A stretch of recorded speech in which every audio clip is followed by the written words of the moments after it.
తెలంగాణలో కాంగ్రెస్ జోరు కనిపిస్తోంది. అసెంబ్లీ ఎన్నికల్లో 64 స్థానాల్లో విజయం సాధించి అధికారాన్ని హస్తగతం చేసుకుంది. ఇక అధికారం చేపట్టిన దగ్గర నుంచి సీఎం రేవంత్ తనదైన శైలిలో దూసుకుపోతున్నారు. ఇచ్చిన హామీలని అమలు చేస్తూ ప్రజాదరణతో దూసుకుపోతున్నారు. ఈ క్రమంలో వచ్చే లోక్సభ ఎన్నికల్లోనూ కాంగ్రెస్ తెలంగాణలో మెజార్టీ స్థానాలు గెలిచేలా అడుగు వేస్తోంది. కాంగ్రెస్ 10 స్థానాల వరకు కైవసం చేసుకునే అవకాశం ఉందని సర్వేలు పేర్కొంటున్నాయి. అయితే 15 స్థానాల్లో గెలిపే లక్ష్యంగా హస్తం అడుగులు వేస్తోంది.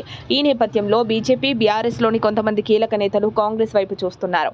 ఈసారి లోక్సభ ఎన్నికలు కాస్త ముందే రావచ్చని ప్రచారం జరుగుతోంది.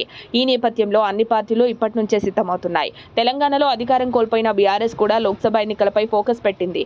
ఈ క్రమంలో బీజేపీ కీలక సమావేశం నేడు జరుగుతోంది.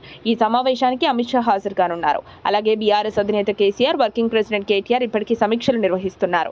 మరోవైపు కాంగ్రెస్ సారథ్యంలోని ఇండియా కూటమి సైతం పార్లమెంట్ ఎన్నికలకు సిద్ధమవుతోంది. రాహుల్ గాంధీ రెండో విడత భారత్ జోడో యాత్రకు సిద్ధమవుతున్నారు. లోక్సభ ఎన్నికలు సమీపిస్తున్న తరుణంలో పార్టీ ఫిరాయింపులు చోటు చేసుకుంటున్నాయన్న వార్తలు బలంగా వినిపిస్తున్నాయి. బీఆర్ఎస్, బీజేపీల నుంచి కొందరు ఎంపీలు హస్తం గుటికి చేరుతారన్న టాక్ ఉంది. సిట్టింగ్ ఎంపీ, మాజీ ఎంపీ కాంగ్రెస్ వైపు మళ్లే అవకాశం ఉంది. వీరిద్దరూ తమ సొంత నియోజకవర్గాల నుంచి కాంగ్రెస్ అభ్యర్థులుగా పోటీ చేయాలని భావిస్తున్నట్టు తెలుస్తోంది.